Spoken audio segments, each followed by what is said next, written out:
Hello, my name is Surya Chitta, also known as the Happy Buddha. And I want to talk today about what meditation isn't and what meditation is. There are a lot of misunderstandings around meditation, so I'm going to go into a few, and then I'm going to say a little bit about what meditation actually is. So meditation is not about getting into some special state. It's not about trying to feel something special, trying to feel good, or trying to feel bad. It's not about trying to change anything whilst we're actually doing meditation. Okay? It's more to do with being with what is actually happening right now. And I'll say a little bit more about that in a few minutes. It's not trying to improve oneself. It's not self-improvement. Okay, which is a trap that we all fall into. You know, this urge to improve ourselves, this urge to be better, to be perfect, is actually endless. And what can happen is, or rather what's behind it, is a view that if I'm perfect, I won't make any mistakes, nobody will hurt me, life will go just wonderful for me. That's our deepest desire, that we're not hurt, and nothing, rather everything goes our way. Okay? And it's not about having cosmic experiences, having wonderful experiences, like feel like you're floating on clouds, seeing colours. That may happen. You may feel like you're blissed out. You may experience lots of images, lots of visualizations, and great. Okay? But in meditation, we let them come. We let them go. We don't give them too much attention. We just treat them as an event in the mind. They arise and they pass away. It's not about trying to create something special, a special state of any sort.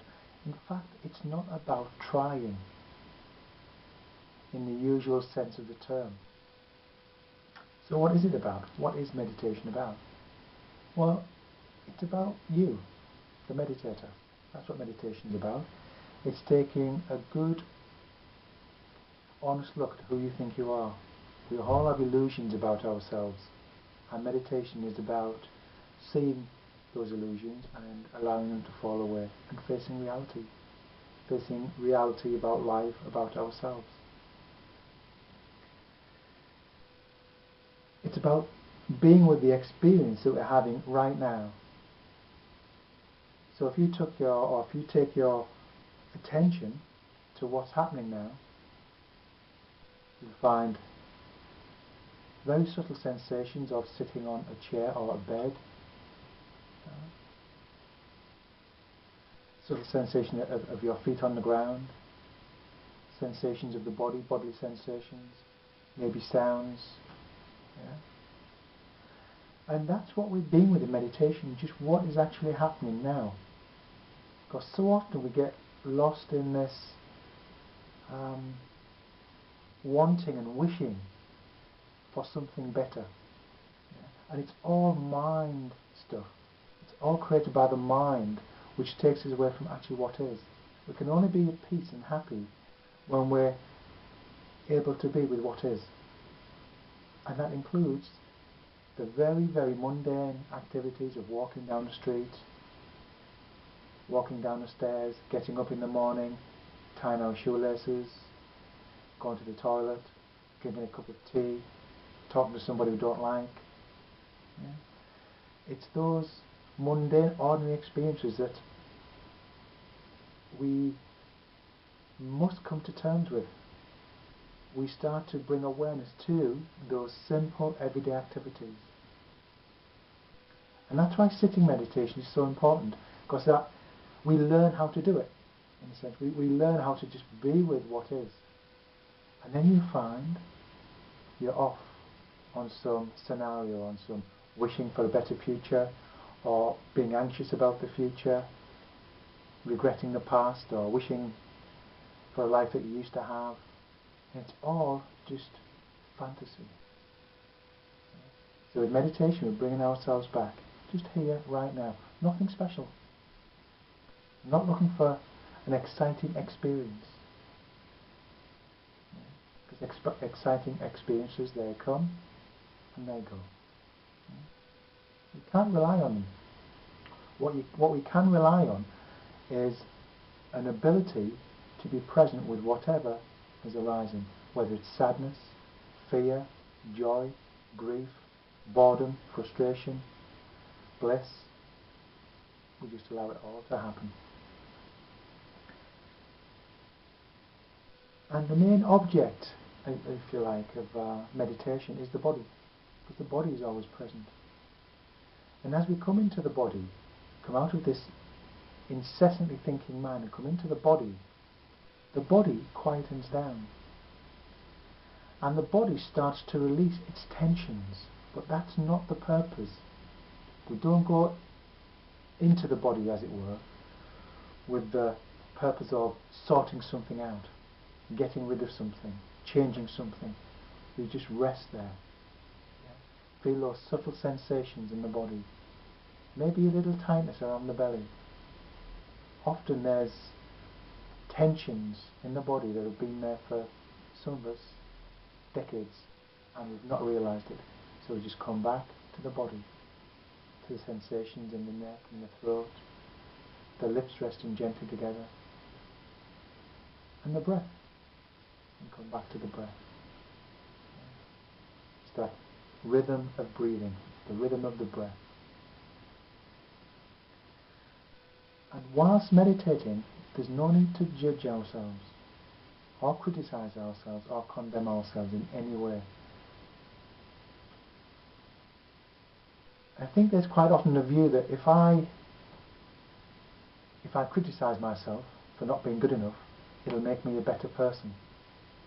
It doesn't. It just makes us a more miserable one. So if we find ourselves judging the meditation, this is good, this is bad, this meditation is not as good as the last one, we just let the judgment go. Let the criticism go. It's just thought. Just let it go. And we come back again to what is present in the body and the breath. Absolutely simple. Just come back. Very gently, just come back into our true home. The body is our home. The present moment is our home. But through years and years of habit, we keep leaving home. And when we leave home, that's when we get into trouble. That's when we mess up. And we suffer as a consequence. And quite often we make other people suffer too. Okay? So I see meditation as an invitation. I sit, I take my posture, and it's not just in sitting meditation, it's in everyday life too. But to begin with, at least for the first few months, few years, we need a good regular sitting practice. I throw open the windows and doors of my being and just let everything enter. Sounds, emotions, subtle feeling, felt senses, sensations, smell. It may be a sad feeling, it may be a happy feeling, it doesn't matter. I don't choose between them. It's choiceless. Just allow, just feel, just experience whatever it is that's arising. And we don't get caught up with results. We just let the result happen. Be aware of any expectations that you have. So you're not looking for something to happen in the meditation. You just pay attention with the breath. And with the breath, we're aware, and then we may notice that we've been away, and we've come back.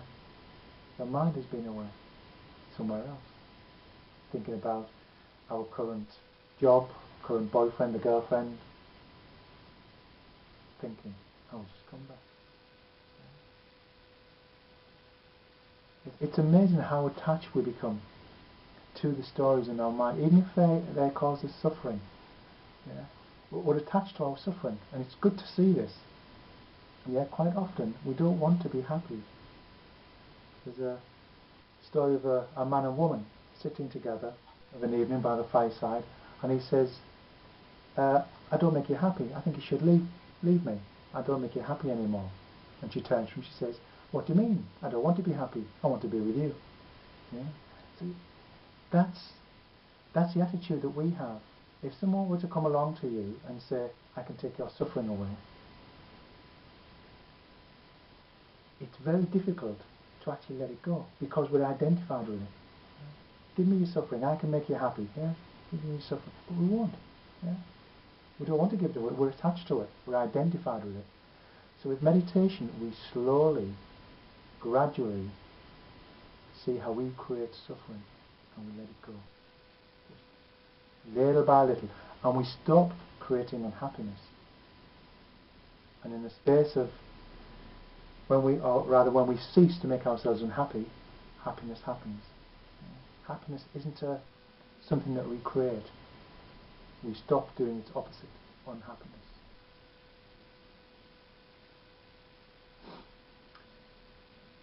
Finally,